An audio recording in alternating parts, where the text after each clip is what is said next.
Welcome all of you in today's daily news analysis. Today's as on 6th of January 2021. So the Hindu editorial, again, there are two articles. The first is about India and UK ties. Recently, you must have heard that the Prime Minister of UK was supposed to come on 26th January, but because of the rise in pandemic in UK, he has kind of postponed or he has expressed his inability to come. So in the background, we'll understand the India and UK relations. I just need 10 minutes of use. The second article is related to the governance, that is the Ghaziabad disaster where a roof fell at a cremation ground and it caused death to more than around 24 people. So let's quickly discuss. The first one, the changing contours of India-UK ties. So this GS2, international relations. Now, Prime Minister Modi, as a leader of India, has been very differently approached the foreign policy. And first, he started in 2014 by calling all the South Asian Regional Cooperation (SAARC) leaders to his swearing ceremony. Then he visited Lahore. He brought, very unexpected decisions like demonetization, Namaste Trump, which happened just a month before when the COVID struck in India. Most recently, he invited Boris Johnson, the Prime Minister of UK, on the Republic Day parade, and that was his truncated version. That means limited visit. But so choosing a chief guest has been a very important aspect in Mr. Modi's foreign relations or making good relations with this.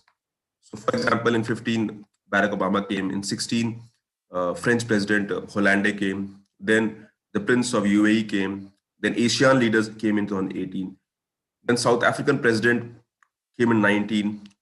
The President of Brazil came in 20, and Mr. Johnson was expected to come in 2021. So if you see, out of total 193 countries of UN, the Prime Minister has chosen leaders mainly from Western camp. And Britain is the sixth country of that country. So that means agar aapko dekhoge to the people who have been invited, they are mostly from developed countries. And they are, so what is the purpose? The purpose is that India want to charter a good relations with all these countries. And inviting the head of the state of these countries set the base for that. Let's come back to India-UK relations in particular. Now, India has a very strong relation with UK, Britain. And now recently what has happened that Britain has left European Union in a very publicized event called Brexit. Brexit means exit of Britain from European Union. And recently the deal has also been signed between both the bodies. So a joint enterprise will be, now India coming to this relation, now India wants to have a relation with Britain individually and with EU separately. So one aspect would be that Britain is a permanent member of UN Security Council. India holds a non-permanent seat. And that will be one area where we can collaborate. Similarly, Mr. Johnson will be hosting G7 summit and UN climate change conference. So in dono summit mein, it will be Britain which will be hosting, and India and Mr. Johnson will be inviting India as an invitee. Okay? So Brexit ka importance bahut zyada hai in the current context because India can engage with Britain, and so is what Britain wants. So Brexit is again a very controversial issue because Brexit has also divided the Britain into two lines where people in Britain wants to be part of Brexit. Similarly, the regions like Scotland and Northern Ireland have their own reservation about Brexit. So these are the aspects which are going on at this point of time. Now, from Britain's point of view, Mr. Modi's invitation to Prime Minister was fortuitous. Maybe it was especially because in the command of Brexit or on the background of Brexit, every country, Britain is seeking every country where it can have a good commercial advantage because Brexit is causing Britain to lose a lot. So yahan pe they want to forge good relations with Asian countries, and India is one of those countries, and India being a country with high growth rate. So these are the background under which India and UK ties can be seen. Agar Britain alag hai UK se, EU se, to India ka acha relation bana sakta hai. Now let's understand one more dynamics.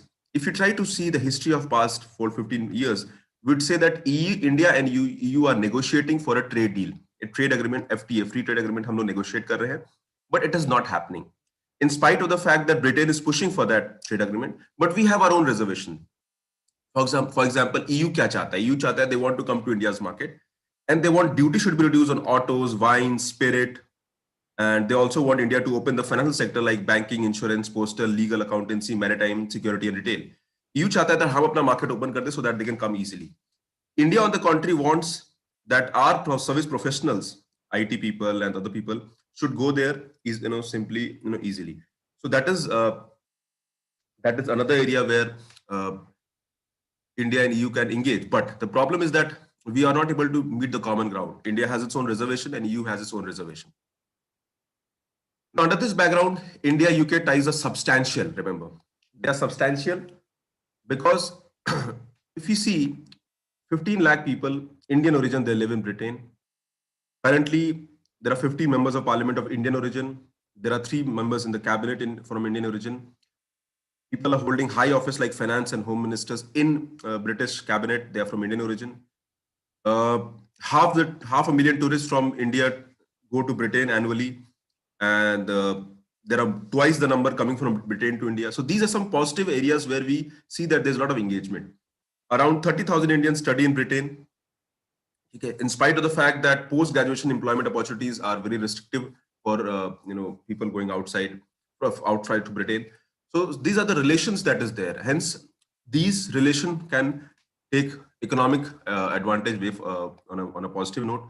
So India can have a good relations with Britain, and Britain is one of the top investors in India, and India is the second biggest investor and major job creator in Britain.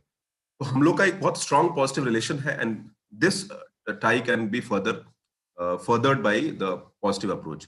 India has a credit balance of total of 16 billion in the trade area, and but it is below India's trade with Switzerland, Germany, and Belgium. तो हमारा जो trade surplus है Britain से वो 16 billion का है, and the good thing is that Britain also wants to engage in India, and Britain wants to use Indian market because India is a huge country of 1.3 billion people. Now, what is the way forward? The way forward is that in November last year, the invitation was made, and EU-British trade agreement was concluded in 2020. उससे पहले लग रहा था that Mr. Johnson might not be able to continue, but Mr. Johnson has been able to find a solution for EU-British trade agreement. And now it is believed that he'll be Prime Minister till 2024. So if he is the Prime Minister till 2024, that means India and EU can engage. India and Britain can engage, and we can strengthen relations because India also, we have a Prime Minister who will stay till 2024. PM Modi and Boris Johnson can engage and create a very positive approach where India and UK ties can help both the countries in a very mutual way. So that is about India and UK. These facts will help you in putting answers in the right perspective. Now coming to the governance of Ghaziabad disaster which happened. Now this is GS Super 2 governance and GS Super 3 disaster management. Now recently a newly built shelter in a crematorium in Muradnagar, UP collapsed. So ये जो crematorium था, it was collapsed and it killed 24 people, and it is a state of shock. Now there was a funeral going on, and these people, because of the rain, they took shelter under the new structure, and when it fell, 24 people died. Now that has created a lot of challenges for the families, and the women of those members of those families, they came to know later on. This is a very clear case of disaster, poor disaster management, misgovernance, and government of UP is under action. First of all, they have announced some token amount for each of the kin who have died. The loss of breadwinners, जो लोग भी जिनकी death हुई है, they were in the low paying job, and that is a very big challenge for these people. Now, government of state UP, they showed very positive approach. They arrested 4 people, including junior engineer, contractor, under a case of culpable homicide. And it is also believed that government might use National Security Act against these. So a National Security Act is a very high, you can say, very strong, strict provision can be used against these people. So these are the approaches of state government, which shows the positive approach from them. But remember, this is a problem. There's an old malice in the system. This is a clear case of poor governance because corruption is rampant. There are cuts given at all levels. So here, what should be done? Now let's go and let the past record and see about the other part of the India as well. So every year monsoon creates a challenge of collapse building. Every year we have some of the other such cases. For example, up 3 years ago in Coimbatore, a bus stand caved. So bus stand he cave ho gaya, and that killed a lot of people. In Bhimdi, Maharashtra, 41 people died in a building disaster. And hence the question was posed, ki bhai ki chal kya raha hai? How this is happening? How can the authority completely become helpless in preventing such collapse of the structures? क्या state, because जो भी ये bodies collapse होती हैं, they are under government or they are under regulation. So how this is happening? Because this is a clear case of negligence and misgovernance, and it also shows that somewhere it is a violation of Article 21. Article 21 is right to life and personal liberty. So Article 21 is also about right to live in safe building and environment. That means it's a part of Article 21. तो हमें Article 21 में dignity देना, right to life देना, protect करना, liberty देना is something which is very much inherent in this, and hence maybe state is failing in all these aspects. Now, what happened in Ghaziabad should not be repeated in future. Currently, it is deplorable, and I think government should should set a very strong precedent that such things do not happen. What can government do at this point of time? The state can do at this point of time. The state can only say that now rule of law should apply, and there has to be efficient implementation of public project. Corruption, leakages should not happen, so that this horror of Muradnagar, which happened, should not happen again, and maybe government will understand this in future. So that completes this is disaster management, and maybe this is a question on governance as well. Okay, so again, there are two questions on mains marathon. You can see these questions. One is on India's cyber security, and the second is on the healthcare system and measures to overcome it. So